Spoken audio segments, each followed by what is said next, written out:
terlalu banyak omong bansos tapi tidak mengerti apa itu bansos. Jadi kami ini bukan menghadirkan orang untuk membantah mereka, menghadirkan orang untuk ngasih tahu mereka yang dimaksud bansos itu ini loh, supaya anda tuh tahu, jangan ngomong macam-macam, kalau nggak ngerti yang mending diam aja, itu aja.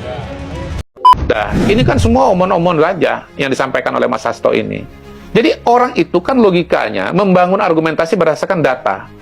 Tapi pada hari ini kita melihat orang-orang yang membangun argumentasi lebih dulu daripada fakta. Bahkan bila perlu kalau faktanya nggak sesuai, dia pelintir fakta itu.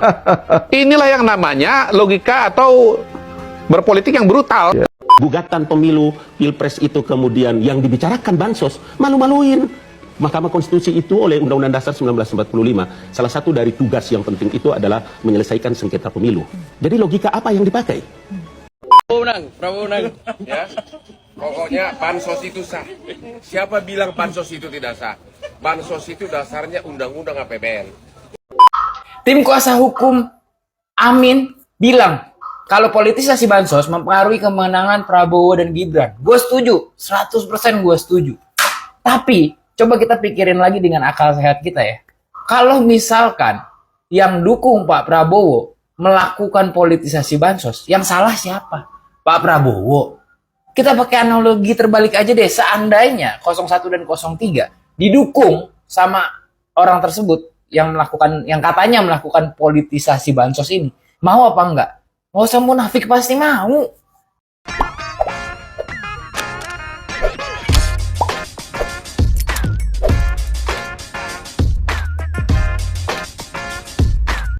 Baik sahabat sekalian, jumpa lagi bersama saya di channel ini, di mana pada kesempatan video kali ini, seperti biasa saya akan mereaksi beberapa buah video terkait dengan isu atau informasi politik tanah air. Dan pada kesempatan kali ini saya akan mereaksi beberapa video terkait dengan sidang MK, yakni sengketa hasil pemilihan umum atau pemilu, di mana kubu 01 maupun 03 mengajukan gugatan atas putusan KPU ke Mahkamah Konstitusi. Namun di sini kita tidak membicarakan soal perhitungan suara atau suara yang didapat oleh kubu 01 maupun 03, tetapi lebih daripada itu adalah kita akan mereaksi atau menampilkan beberapa buah video terkait dengan isu bansos ya. Di mana seperti yang kita ketahui dan kita saksikan di dalam media sosial maupun di layar kaca atau di televisi, bagaimana kubu 01 maupun juga 03 memberikan isu atau melemparkan isu bahwa perolehan suara Prabowo Gibran yang mencapai angka 58% tersebut itu terdongkrak berkat adanya bansos. Dan justru dalam gugatan mereka bukan soal hasil pemilunya yang mereka persoalkan, tetapi mereka mempersoalkan terkait dengan proses pemilu itu sendiri, di mana disinyalir atau menurut dugaan mereka bahwa Presiden Jokowi melakukan cawe-cawe dan bahkan menggelontorkan bansos demi mendongkrak suara 02, di mana di dalamnya cawapresnya adalah anak atau putra sulung dari Presiden Jokowi itu sendiri. Namun seperti yang kita saksikan juga di media sosial ataupun juga di televisi, bagaimana isu terkait dengan bansos itu terpatahkan dengan hadirnya beberapa ahli. Namun pada kesempatan kali ini bukan kita membahas tentang informasi terkait dengan bansos yang dipatahkan oleh para ahli itu, tetapi justru kita akan menyaksikan bagaimana masyarakat atau netizen yang cukup geram dengan pernyataan tim kuasa hukum dari Anies Baswedan, yaitu Bambang Wijayanto, yang mengatakan bahwa suara 02 itu lebih banyak dipilih oleh orang-orang miskin yang mendapatkan bansos. Dengan label miskin inilah para netizen tidak puas dan menanggapi pernyataan Bambang tersebut. Dan juga pada kesempatan video kali ini juga kita akan menyaksikan atau mendengarkan bersama komentar dari Prof. Yusril selaku ketua tim hukum dari Paslon 02, lalu M. Kodari, ada juga Ngabalin, dan Pak Hotman Paris Hutapea terkait dengan isu bansos itu sendiri. Apakah benar bansos itu yang membantu atau mendongkrak suara 02? Baik, sebelum kita masuk ke videonya, terlebih dahulu kepada para sahabat sekalian yang mungkin belum sempat memberikan dukungan channel ini, mohon dukungannya dengan menekan tombol subscribe dan membunyikan tanda loncengnya, agar setiap video baru yang kami upload pada channel ini, saudara sekalian bisa mendapatkan notifikasinya. Baik, kita langsung saja ke video pertama, bagaimana statement atau pernyataan seorang Prof. Yusril terkait dengan isu bansos ini. Mari kita saksikan video selengkapnya. Terlalu banyak omong bansos tapi tidak mengerti apa itu bansos. Jadi kami ini bukan menghadirkan orang untuk membantah mereka, menghadirkan orang untuk ngasih tahu mereka yang dimaksud bansos itu ini loh, supaya anda tuh tahu, jangan ngomong macam-macam, kalau nggak ngerti yang penting diam aja. Itu aja. Pada intinya kami mengatakan bahwa kedua pemohon gagal membuktikan apa yang menjadi tuntutan mereka dalam persidangan ini. Dan karena gagal membuktikan positanya atau uraian-uraiannya, maka sebenarnya dengan sendirinya petitum yang mereka ajukan juga tidak beralasan hukum. Karena itu kami berpendapat kedua permohonan ini semestinya ditolak oleh Mahkamah Konstitusi. Mestinya ditolak. Pada akhir persidangan, Pak Oto Hasibuan bertanya, ini sudah sidang terakhir hari ini, kami ingin minta penegasan kepada kedua pemohon. Berapa suara yang Anda peroleh? Di mana salahnya suara yang ditetapkan oleh KPU untuk dibawa ke persidangan ini?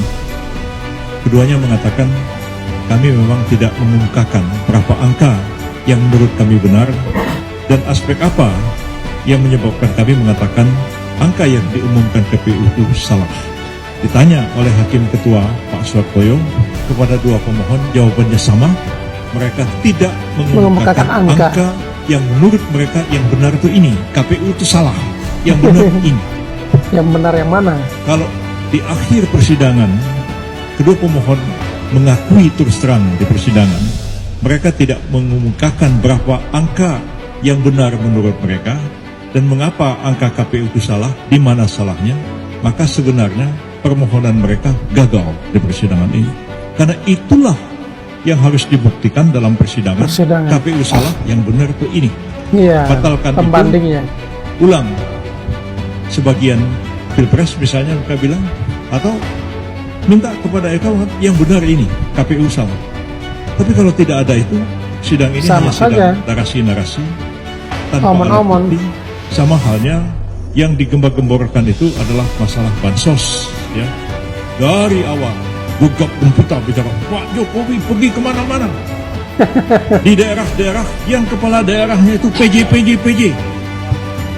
Pak Jokowi nenteng bansos, bagi bansos, dan itulah yang menyebabkan suara yang semula mendukung paslon 2, paslon 1, paslon 3 beralih ke paslon nomor 2. Dua ahli statistik yang dimukakan malam ini sama-sama mengatakan bahwa bansos tidak ada pengaruhnya terhadap keterpilihan dan ketidakterpilihan seseorang dalam proses pemilihan presiden pada khususnya.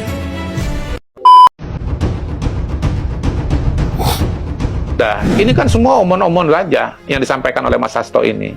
Jadi orang itu kan logikanya membangun argumentasi berdasarkan data. Tapi pada hari ini kita melihat orang-orang yang membangun argumentasi lebih dulu daripada fakta. Bahkan bila perlu, kalau faktanya nggak sesuai, dia pelintir fakta itu. Inilah yang namanya logika atau berpolitik yang brutal. Kalau nggak brutal itu harus berdasarkan fakta. Termasuk Pak Magdir Ismail. Saya nonton juga dalam sebuah talk show. Oto Hasibuan, Magdir Ismail, Refli Harun. Dia masih mengangkat soal bansos. Dan dia mengatakan, terang aja menang karena bansosnya 496 triliun untuk mempengaruhi rakyat. Loh, ini saya udah ngomong, Sri Mulyani sudah ngomong 496 triliun itu mayoritas untuk subsidi BBM, subsidi listrik yang berjalan setiap hari sepanjang tahun bertahun-tahun, siapapun presidennya. Dia udah dijelaskan berkali-kali bahwa yang namanya dana perlindungan sosial garis miring bansos itu mayoritas adalah subsidi BBM itu loh. Kita sudah pernah diskusi ini kan? Iya, berkali-kali. Dan akhirnya Bu Sri Mulyani kan lebih dulu kita loh ngomong daripada Bu Sri Mulyani. Nah, itu sendiri kan artinya begini, argumentasinya pun kalau kita masuk ke wilayah argumentasi, kita nggak masuk persyaratan ya, atau salah kamar segala macam itu. Kita masuk kepada gugatannya pun, itu juga semuanya sebetulnya udah rontok semua. Gitu. Termasuk ya soal Hasto tadi, yang kenapa dia bertahan betul, kenapa dia mengutip hoax bahwa Ganjar Mahfud menang itu, karena itulah argumentasi dasarnya dia. Dia kan mengatakan bahwa Ganjar Mahfud di dalam negeri suaranya kecil sekali, dan Prabowo Gibran suaranya besar menang, itu karena ada bansos, ada tekanan TNI, ada tekanan Polri, ada mobilisasi kepala desa. Sementara di luar negeri, ketika tidak ada bansos, tidak ada aparat TNI, tidak ada aparat Polri, tidak ada kepala desa, Ganjar menang. Dilala di sana, di luar negeri itu 128 PPLN di seluruh dunia itu, sedunia itu. Yang nggak ada bansos, nggak ada TNI, nggak ada Polri, nggak ada mobilisasi kepala desa, yang menang Prabowo Gibran. Malah angkanya lebih tinggi lagi, 63,7%. Jadi state of nature itu justru adalah di luar negeri.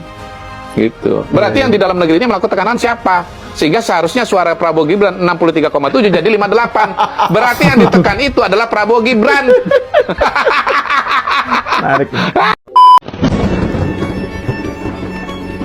Gugatan pemilu pilpres itu kemudian yang dibicarakan bansos, malu-maluin. Mahkamah Konstitusi itu oleh Undang-Undang Dasar 1945, salah satu dari tugas yang penting itu adalah menyelesaikan sengketa pemilu. Jadi logika apa yang dipakai?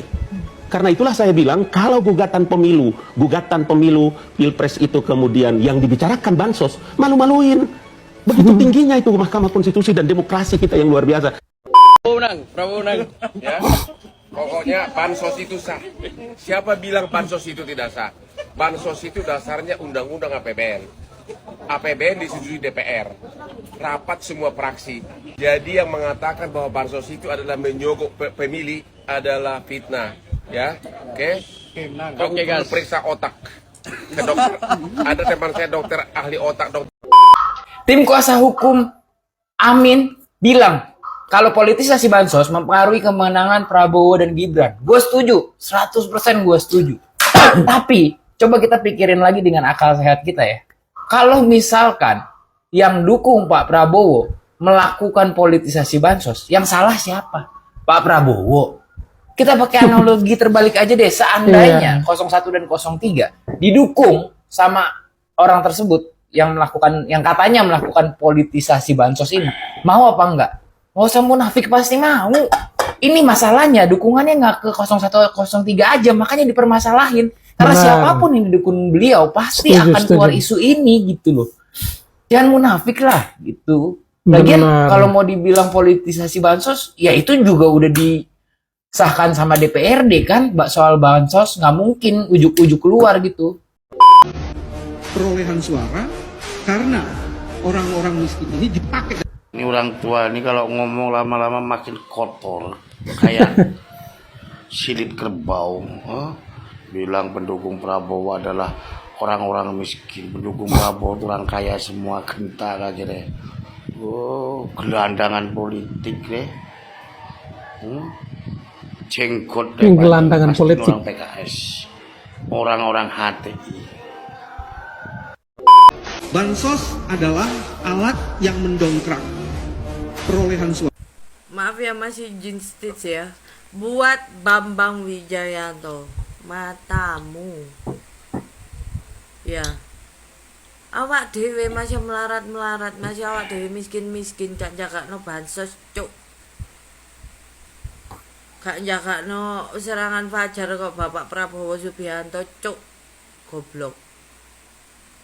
Awak dhewe nyoblos Bapak Prabowo iku teko ati. Iki lho contohi. Aku teko Probolinggo mulai Malang nggae dhuwitku dhewe goblok. Tak kandhani kon. 3 jam aku ndek sepur. Gegerku rasane koyo kate potul. Tak belan-belani sik supaya aku iso nyoblos. Tak kandhani kon yo. Satu suara iku penting nggae Bapak Prabowo, tapi cangkemmu ngomongnya apa? Bansos digunakan buat masyarakat miskin. Awak dhewe masih melarat iso tuku beras dhewe goblok. Kon niku gak hanya sekedar nyakiti Bapak Prabowo Subianto. Kon nyakiti semua rakyat Indonesia sing nyoblos Bapak Prabowo Subianto. Kon tuwek-tuwek goblok, dadi pembelok gak apa-apa. Tapi ojo segoblok iku lho. Akeh pengorbanane sing nyoblos Bapak Prabowo, akeh sing teko luar pulau mulai ning Jawa isih supaya iso nyoblos Bapak Prabowo Subianto. Ngono mbok omongno. Sing nyoblos Bapak Prabowo orang-orang miskin matane le. Picok apa ya apa matamu iku? Gak ndelok ndek TikTok, gak ndelok ndek berita apa ya apa. Bahkan aku urus ndek ndi ngono lho sampai rela nglontorno dhuwit digawe tuku tiket pesawat supaya iso nyoblos. Karena satu suara itu penting kayak pemilihan. Saiki cangkeme ngomongi kok ngono ya wajar sih sing dibelo karo sing belo padha kentire iku. Ya ngono iku lek menungso ambisi. Sing ate menang, ambisi, ujung-ujungnya apa? Sing mbok belo korupsi. Korbane sapa rakyat, cuk. Goblok. Tuwang kemilek ngomong sak enake. Bansos dinganuno neng masyarakat miskin goblok. Awak dhewe melarat-melarat nyene atasane beras iso tuku dhewe blok. Lah atasane lengo buadokan sing dibuadok bendina iku iso tuku dhewe. Muangkel aku karo wong tuwek. Kandhane wong tuwek-tuwek iku jaman saiki iki yo gak pembelo, gak pembelo, gak sing dibelo. Wong-wong tuwek iku mesti goblok iki lho, bodoh iki lho. Tuwek gak ngerti tuweke. Ya Allah. Saumur urip tak titeni raimu Bambang Wijayanto. Tuwek welek kakek cangkem. Cuy. Nah, sudah jelas kawan ya. Di saat 4 menteri diundang untuk menjadi saksi di sidang MK, ternyata tidak ada penyalahgunaan bansos. Dan kalian bisa lihat itu seperti apa jawaban Menteri Sosial, Menteri Keuangan, Koordinator Menteri Ekonomi.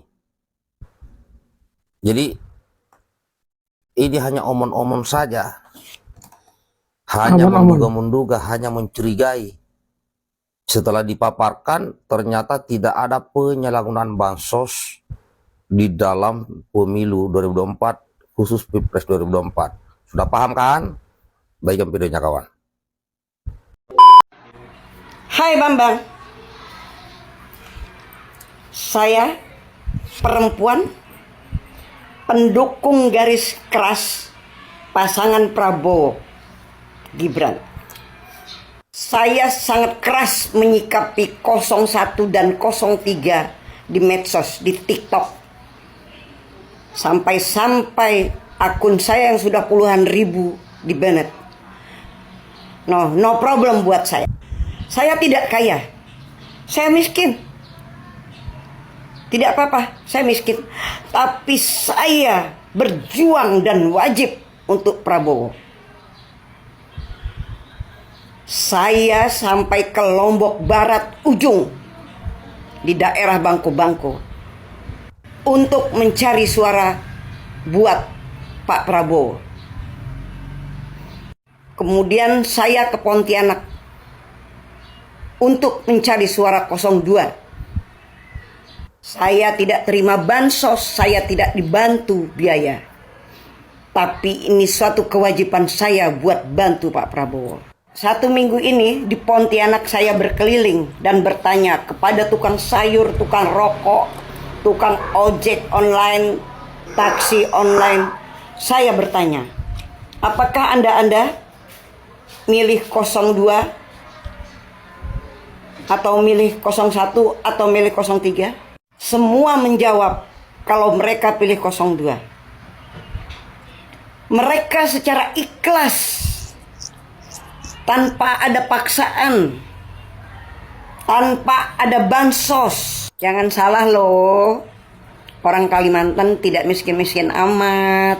Saya Daya asli, bapak saya dari Kaltim, ibu saya dari Kalbar.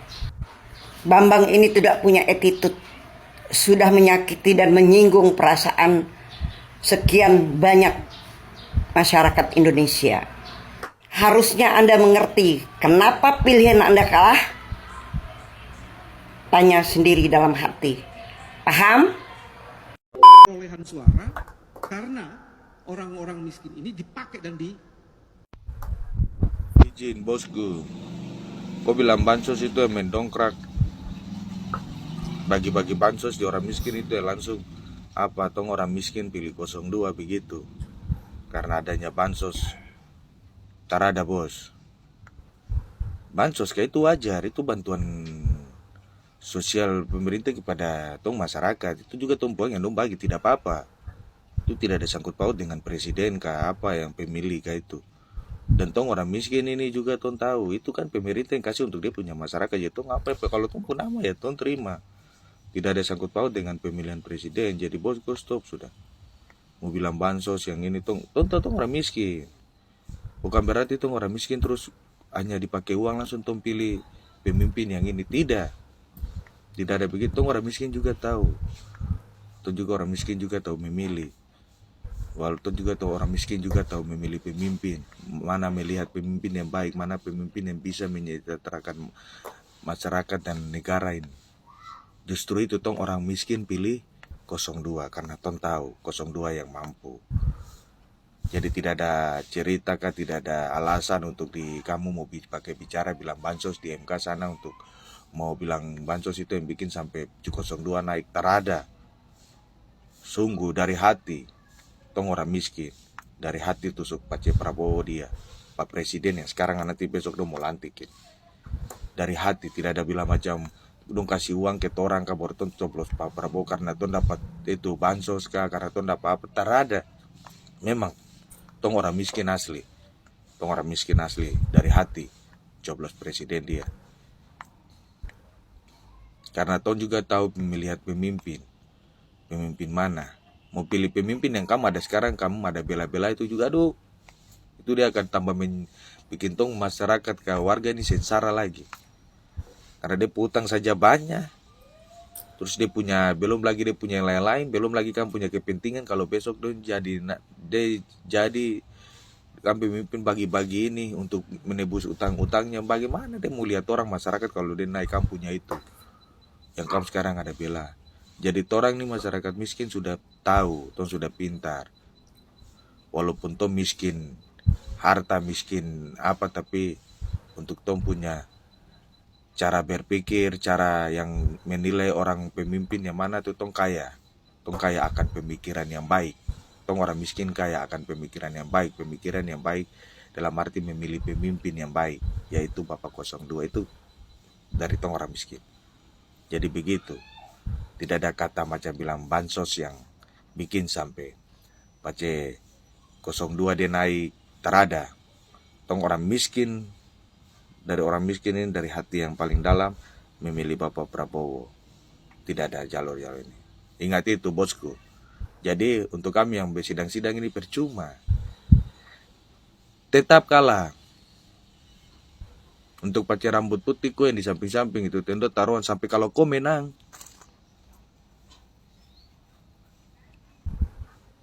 Sampai kalau kamu punya itu menang, apa taruhannya, kau pilih, kau tinggal pilih, kau mau apakan saya.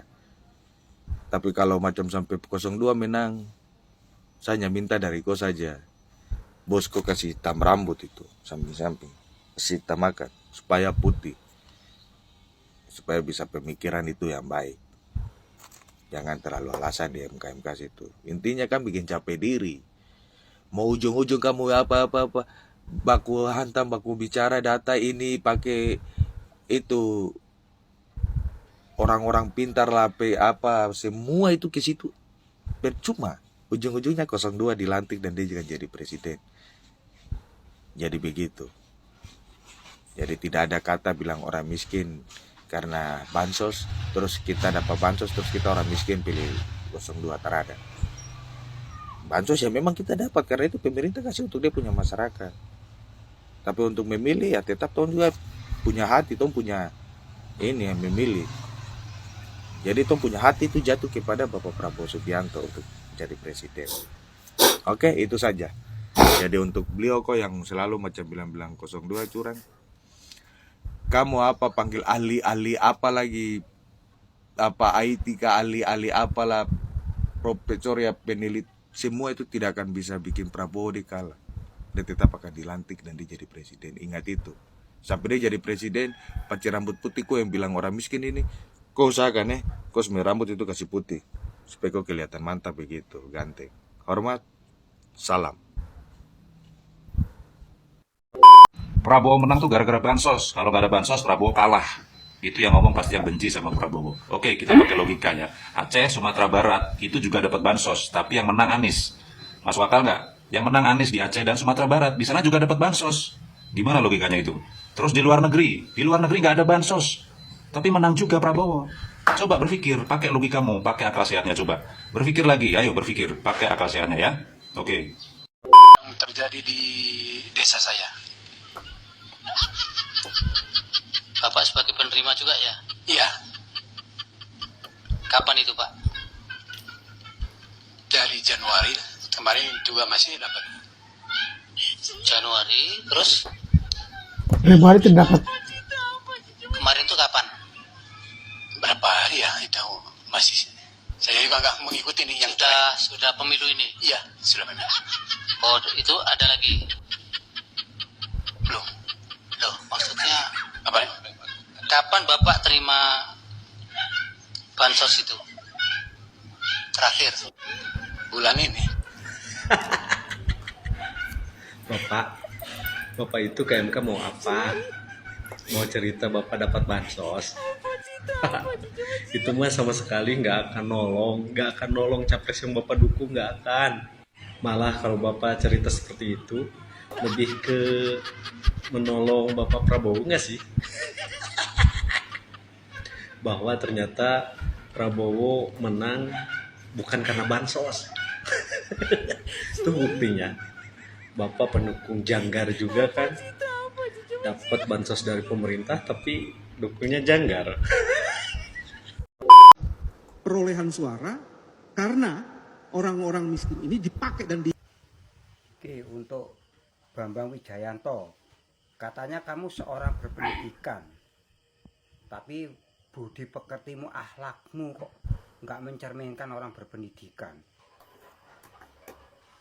Orang bansos sama untuk suaranya Pak Prabowo itu nggak ada hubungannya. Walaupun kasih bansos, kalau nggak milih Pak Prabowo ya enggak. Tetap kalah. Aku aja nggak dapat bansos, tetap Pak Prabowo, cok. Raimu tambah gateli Bambang nih. Congormu wong ndi to asline Bambang. Coba iki fitiku lek ana sing nyampeno kambek Bambang Wijayanto mbokne ancuk lho. Aku walaupun alumni swasta Surabaya Wijaya Putra kampusku itu, walaupun cuma S1 debat masalah pemilu mbek congormu orang ngepir cok. Ayo sampai mbek Bambang Wijayanto mbokne ancuk iku.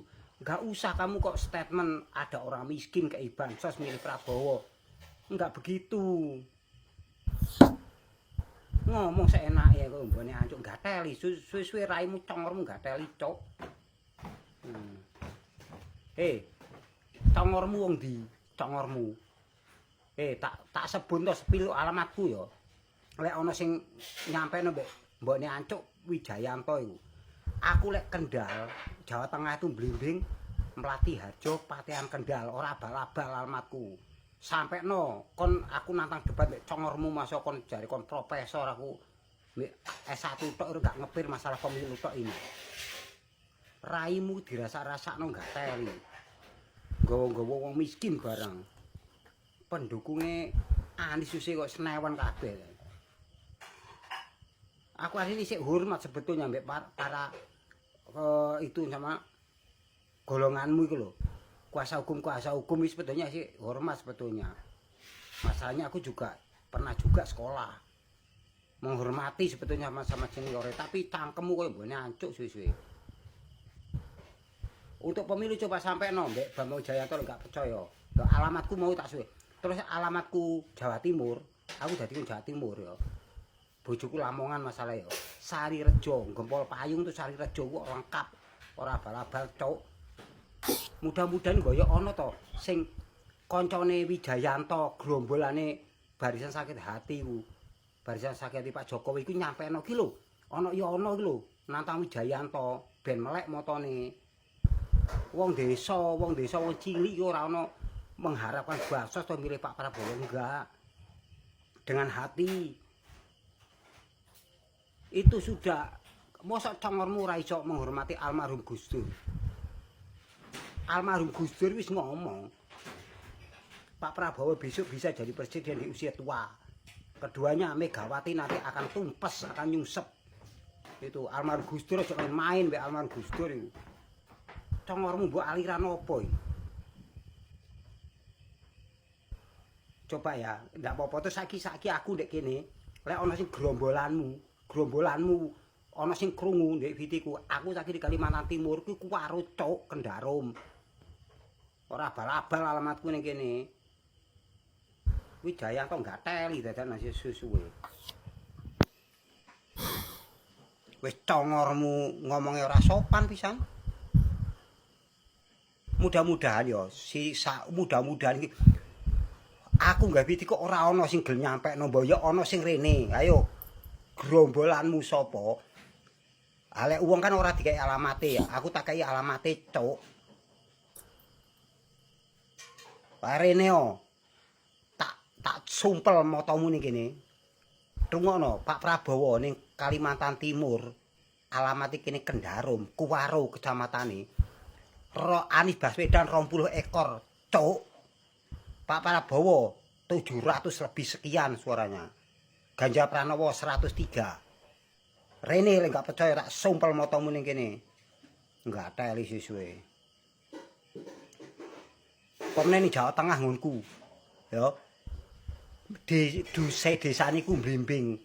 Mlati Harjo itu kelurahane, ya. Patean kecamatane Kendal kabupatene. Jawa Tengah. Suarane Anies ora ana apa-apane, cuk, dan cuk congormu lek gacor kaya asu celeng Wijayanto iku. Kon congore kon ku mek ning kursi putok berak-berok. Kampanye apa iku demo-demo kopar kafir tobar takbir. Untumu ah. Lek wong ndongakno wong pendukungnya Anies senewen. Lek ndongakno uwo iku di masjid kandek salat. Itu nggone sing merenah karo ibadah. Aja di dalan-dalan. Ya Allah, Abah menang Abah. Ya Allah, Abah jadi presiden 2004. Di dalan kowar-kowar ora nggone iku ora cocok, cuk. Susi Wijayanto enggak teli njeno. Yo, wong ndi wis congormu coba ana sing balas Wijayanto ki wong ndi sih? Nah. Iku wong Jawa ta Jawane ndi? Mbok yo ana sing nyampekno siji lho nyampekno mbek congore Wijayanto iki komenku iki. Ben moto niki melek. Semuanya iki aku ku wong PDI Perjuangan. Keluargaku wong PDI Perjuangan Jawa Tengah. Tapi pilihanku ora gelem do milih Ganjar keluargaku. Aku das keluargaku Jawa Tengah. Ora ana sing gelem milih Ganjar, cuk. Pilihanku itu Pak Prabowo dengan Mas Gibran karena itu rekomendasinya Pak Jokowi. Kalau Anies rungokno congormu, Anies enggak ketulu Muhaimin Iskandar. Itu Gus Muhaimin itu basisnya banyak itu. Orang masalahnya NU pecah 3 nih. NU pecah 3. Kubunya Muhaimin Iskandar, kubunya Khofifah sama Mbak Yeni Wahid. Untung Anies ketulung PKB. Enggak ono kalah Mbak Pak Ganjar ku sudah perhitungan matematika. Gayamu kowar pengen menang mbokne ancuk ah. Lek gak percaya iki wajahku lho, tonton wajahku lho. Kon rene tak duduno suarane Kalimantan Timur. Anies ora duwe swara cuk. Anies ora duwe swara cuk, dan cuk. Pak Prabowo full. Apa meneh Jawa Tengah. Jawa Tengah Pak Prabowo. Mas, aku tuh dulu jujur aja Sadurunge iku aku milih Pak Ganjar, sadurunge pecah mbek Pak Jokowi. Aku sampai debat namanya Mas Ajis. Itu pendukungnya Anies, itu tok sohib saya, sahabat saya. Tapi kalau di bawah, cowok rungono cowok dan cowok. Kalau yang di bawah itu adem-adem. Kalau nggak ada koar-koar kayak kamu itu. Mas Ajis itu pendukungnya Anies, teman saya pendukungnya Prabowo, saya pendukungnya Ganjar. Aku dukung Ganjar, tapi waktu belum pecah mbek Pak Jokowi. Karena Pak Jokowi sudah punya rencana percaturan yang cantik. Pak Prabowo presiden, wakilnya Pak Ganjar. 1 hari sama Pak Prabowo, 1 hari sama Pak Ganjar. 1 hari, minggu depan Pak Prabowo, minggu depan Pak Ganjar. Bulan depan Pak Prabowo, bulan depan Pak Ganjar. Itu sudah moto ini dicelekno. Itu Pak Jokowi itu menyatukan suatu bangsa yang besar ini supaya kokoh. Tapi Megawati angkuh sombongnya, PD-nya Pak Jokowi tidak ada apa-apa tanpa PDI. Itu komentarnya Megawati, kesombongannya, keangkuhannya. Setelah tanggal 14 dibalik Megawati, PDI nggak ada apa-apanya tanpa Pak Jokowi. Presiden ada sejarah. Indonesia muncul dari tahun kapan nih? PDI menyalurkan presiden menang, nggak ada sejarah. Nggak ada sejarah. Megawati nyalonnya kalah kok. Kalau nggak karena Pak Jokowi figur iku cok. Kon hina-hina iku wong luar negeri hormat Pak Jokowi cok. Nggak teli sesuai. Bambang Wijayanto coba ini wis ana sing pro, ana sing seneng mbek wong barisa sakit hati iku berapa ekor iku. Aku wani taruhan. Ayo berapa ekor grombolane Wijayanto iku sak Indonesia karo pencinta Pak Jokowi. Ayo taruhan apa pongor-pongoran ah. Dadakan suwe-suwe yo enggak teli Wijayanto. Dihormati enggak ngerti dihormati. Meja Hakim. Pak Arsul silakan. Terima kasih Pak Wakil yang mulia. Selamat dulu untuk sahabat saya Pak Dr. Aceh Hasan dan Pak Wahid terpilih kembali. Itu namanya diberkahi. Nah, saya melihat bahwa banyak di antara kita yang kemudian bicara tentang bantuan sosial tetapi barangkali belum sempat membaca legal framework-nya, kerangka hukum. Saya kira kita perlu membaca lebih dulu apa sih yang dimaksud dengan bantuan sosial atau perlindungan sosial.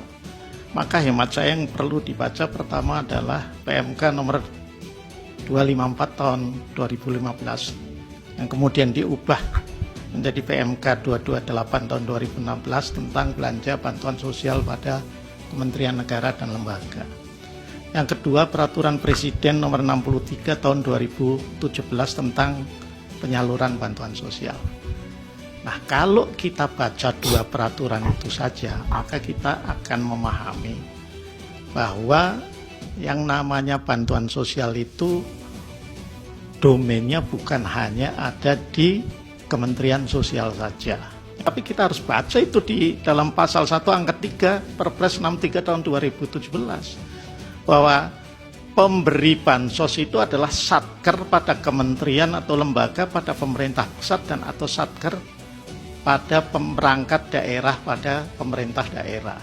Jadi nanti harus ditelusuri dulu dari sana. Yang kedua, dalam memahami kebijakan tentang bantuan sosial ini, saya kira semuanya kita juga perlu baca Undang-Undang nomor 28 tahun 2002 tentang APBN tahun anggaran 2023 dan Undang-Undang nomor 19 tahun 2023 tentang APBN tahun anggaran 2024. Kalau enggak, kita itu ya berpendapat saja tetapi tidak membasiskan diri pada aturan perundang-undangan. Padahal kita katanya negara hukum, ya.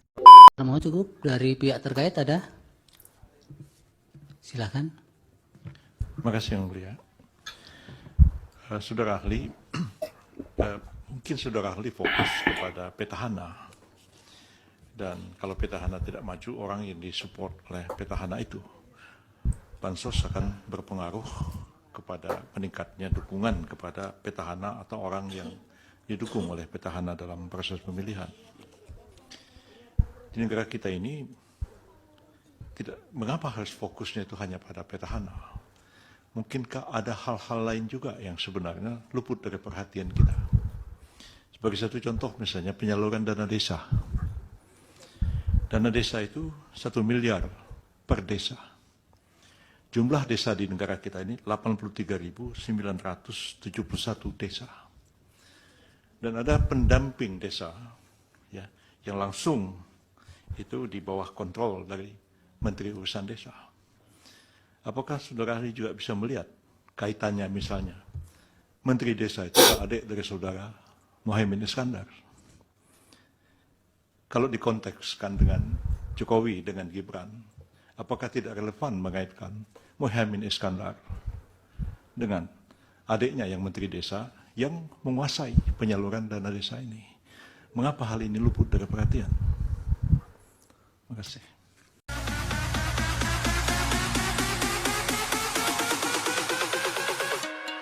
There's nobody